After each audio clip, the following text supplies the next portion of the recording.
Imagine this, you're in a room. No one's calling, no one's texting, no deadlines, no noise, no expectations, just you. And that strange stillness that modern life taught you to avoid. At first, it's uncomfortable. You start to fidget. Your mind races. You reach for your phone, but it's not there. All you have left ... is yourself. And in that moment, a truth begins to surface. Most people don't fear being alone. They fear meeting who they truly are when no one else is watching. Society taught us to believe that love is something we find in another. That happiness is handed to us by relationships, likes, approval. But what if the greatest love story you'll ever live is the one between you and your own soul?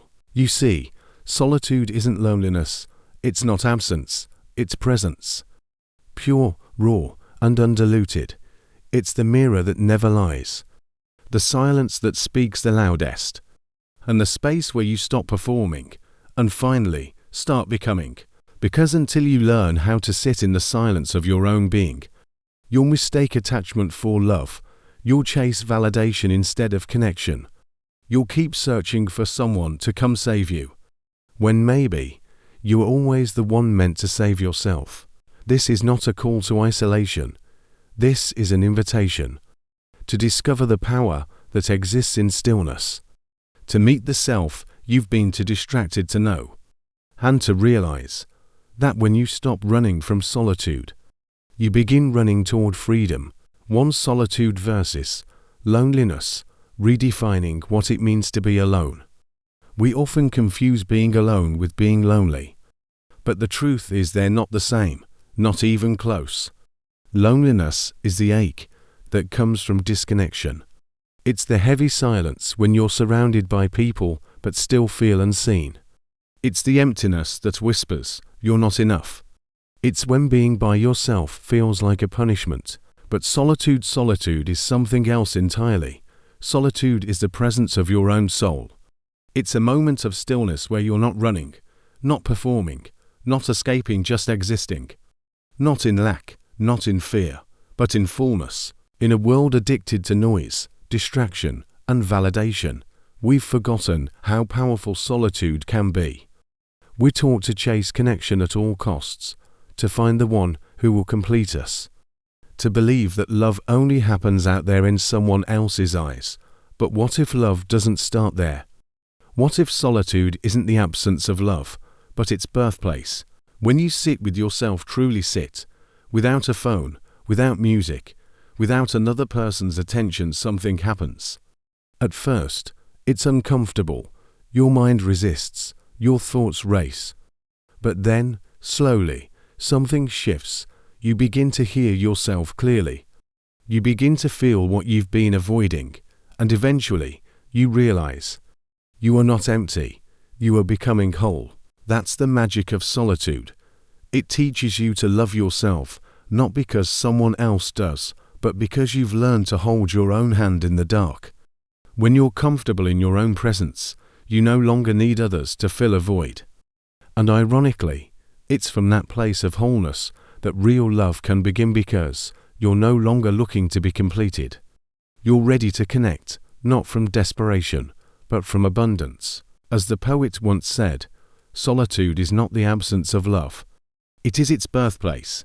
So the next time you feel the urge to avoid being alone, pause. Sit with the silence. Feel the discomfort. And remember, you're not lonely. You're just learning to come home to yourself. Because the deepest, most lasting love you'll ever experience begins there. To real love begins within, not from another person. You grow up in a world that constantly tells you love completes you. Movies, music, and even well-meaning advice from family repeat the same message: your other half is out there, and without them, you're somehow incomplete.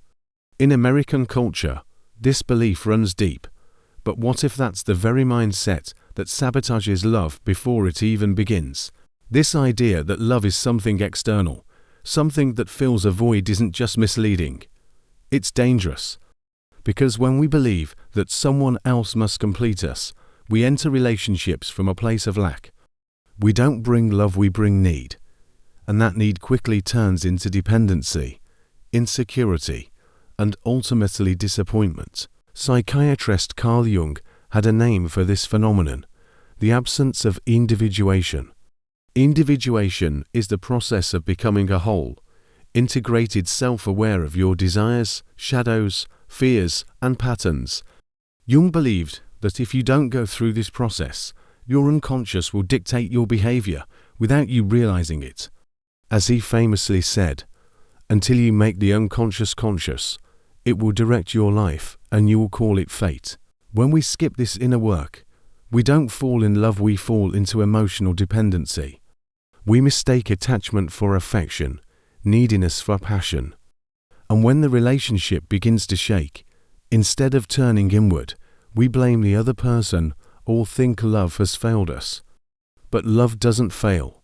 Our readiness for it does. To truly love someone else, you must first learn to be whole on your own, not perfect whole. That means knowing your emotional triggers, understanding your needs, and being capable of sitting in solitude without falling apart. It means you're not seeking someone to rescue you, but someone to walk beside you freely, and by choice. When two whole individuals come together, love becomes something sacred. It's not about filling each other's voids. It's about celebrating each other's fullness. So if you're single, see it not as a lack, but as an opportunity.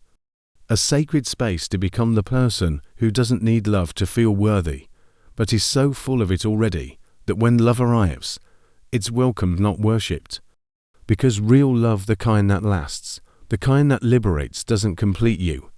It meets you where you are and walks with you as you grow. 3. The hard truth about love. We don't love because we're whole, we love because we're afraid to be alone. You're standing in a crowded room, laughter surrounds you, conversations echo from every direction, and yet you feel invisible, alone. Now consider something even more unsettling, feeling that same kind of loneliness while lying next to the person you once believed was your person. This isn't some rare glitch in modern relationships. Research shows that 1 in 4 people in long-term relationships feel deeply lonely, despite not being physically alone. Why?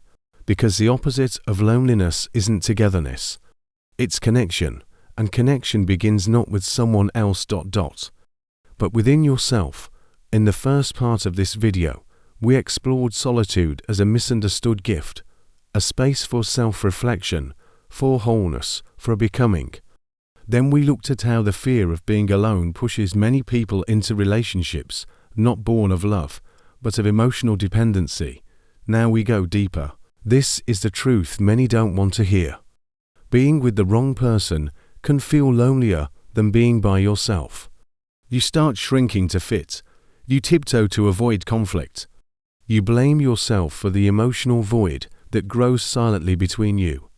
What began as a relationship slowly turns into performance, and in the process, you lose sight of the most important connection of all, the one you have with yourself.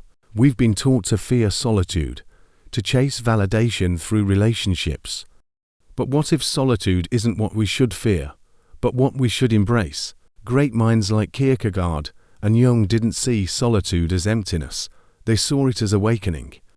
A place where illusions fall away and the truth remains. Only when you face the silence can you hear your own voice again. So if you've ever felt alone in someone else's arms, ask yourself, was it love, or was it fear of being alone? Solitude gives us a chance to remember who we are before the world told us who we should be. And from that space of quiet strength, love isn't something we chase, it's something we radiate. Because when you choose solitude, you're not rejecting connection. You're preparing for the only kind that truly lasts. For solitude as a teacher of emotional maturity, you sit alone in a quiet room, no noise, no distractions, just you and your thoughts. At first, it's uncomfortable, even painful, but why? Because in that silence, something stirs. What we're really afraid of when we fear solitude isn't the absence of others, it's the presence of ourselves. It's the voice inside that we've spent years silencing, the pain we've buried, the memories we've ignored. Carl Jung called this the shadow, the part of us we reject and exile into the unconscious. But here's the truth: what we suppress does not disappear. It waits, and when it is not faced directly, it returns. In disguise, in our relationships, in our reactions, in our neediness. This is why so many people are afraid of being alone. Because solitude demands self-awareness. It shines a light on the parts we'd rather keep in the dark. But this confrontation is not a punishment, it is an initiation. Solitude is not the enemy of love. It is the teacher of emotional resilience. Because when you've learned to sit with yourself through discomfort, through restlessness, through the ache of your own thoughts, you discover something powerful. That your feelings don't have to define you. That you can observe them, hold them, understand them, and let them pass. This is what emotional maturity looks like. And only through solitude does it truly begin. The emotionally immature person enters relationships looking to be saved. They confuse validation with affection. They cling, they control, they fear abandonment. Why? Because they've never learned to belong to themselves first. But the one who has embraced solitude does not fear loss. They do not demand love, they offer it, freely, not because they are incomplete, but because they are full. They no longer need a relationship to rescue them. They choose a relationship to reflect them. That's the shift. From I need someone to I choose someone. From I'm afraid to be alone to I'm strong enough to walk alone. And that's why I can walk beside you without fear. This is what real love is built on: not desperation, not dependency, but wholeness. So if you feel fear rising when you're alone, pause. That fear isn't weakness, it's a signal. A call to meet the parts of yourself still waiting for attention. Solitude is not the absence of love. It's the space where love is born. Not romantic love, not fairy tale love, but something deeper: self-respect, clarity, freedom. And only when you've walked that path alone will you be ready to walk beside someone else. Not because you have to, but because you want to. 5. Real love begins where need ends. Two people stand side by side, not leaning on each other for balance, but walking together, each grounded in the strength of their own steps. That's not dependency. That's not attachment. That's love. We've been taught that love means needing someone, that we are just halves waiting for another to complete us. But maybe that idea, however poetic it sounds, is what's quietly breaking us. Maybe needing someone to feel whole ain't love at all, it's fear. Because the truth is, when you love someone out of lack, you will always fear losing them, and anything driven by fear cannot be free. Carl Jung once said that until we make the unconscious conscious, it will direct our lives, and we will call it fate. Most people enter relationships without ever meeting themselves first. They carry wounds they've never healed, shadows they've never faced, and hopes they've never questioned. And then they hand all of that to another person and call it love. But that's not love, that's rescue, that's escape. True love is different. True love is what happens when two people who already know how to stand alone choose to stand together, not out of desperation, but out of intention. Not because they fear solitude, but because they've learned from it. They know how to hold space for themselves, so they can also hold space for another. When you come into a relationship already full, already whole, something powerful happens. You no longer ask the other person to fix you. You don't need them to complete your story. You simply invite them to be a part of it. And that's where the magic lives. Not in you complete me, but in you inspire me to grow. Not in I can't live without you, but in I'm better with you. So if you're alone right now, don't rush to fill the space. Build yourself. Learn to belong to yourself first. Because when you stop chasing love to fix the emptiness, you create the space where real, grounded, lasting love can finally enter. Love comes not when you are empty and needing to be saved, but when you are full and finally ready to give. 6. How to embrace solitude and turn it into power.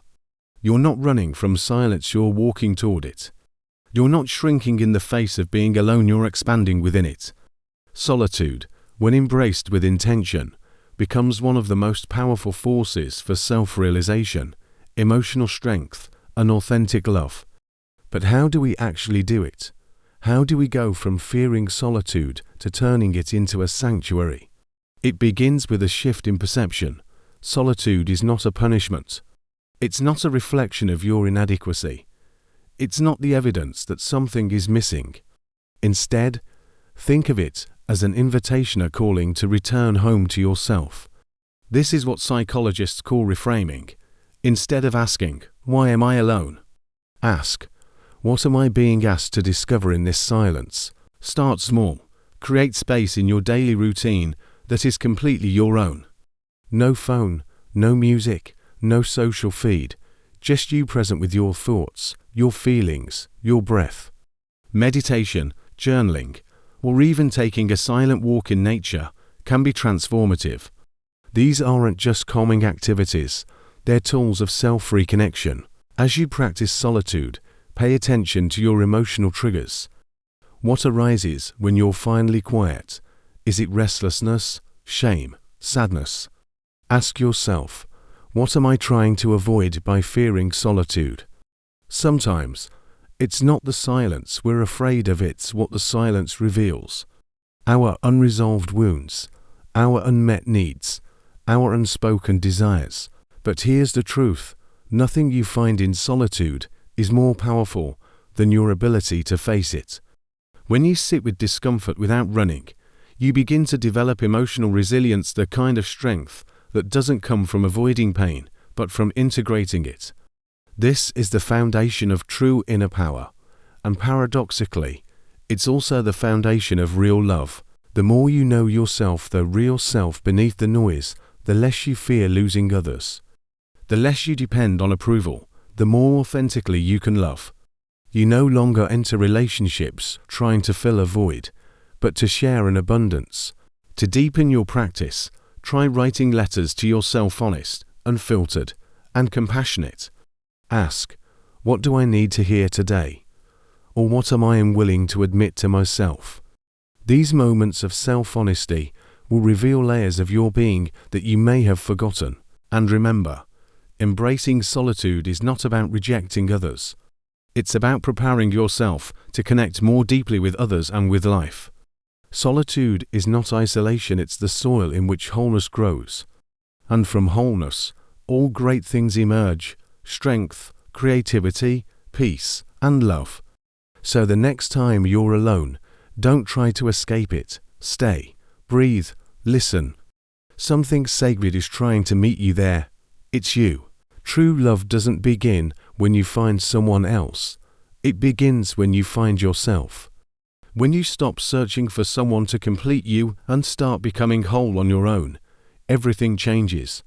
Solitude becomes sacred, not a punishment, but a path. In that quiet space, you discover what truly matters. You stop begging for love and start embodying it. You stop fearing being alone and begin to embrace the strength that comes from standing on your own 2 feet. The most powerful relationships are not built on need, but on choice, not on fear, but on freedom. To people who have faced their own shadows, healed their wounds, and learned to sit with silence, those are the ones who can love without conditions. Those are the ones who give love, not because they need it, but because they are overflowing with it. So if you're in solitude right now, don't run from it. Listen to what it's trying to teach you. Let it be the soil where your roots grow deep. Because the love you will build from that place won't just feel good, it will last. And when love finally comes, it won't feel like rescue. It will feel like recognition. A meeting of two complete souls, not to fill each other's emptiness, but to share in each other's fullness. Thanks for looking.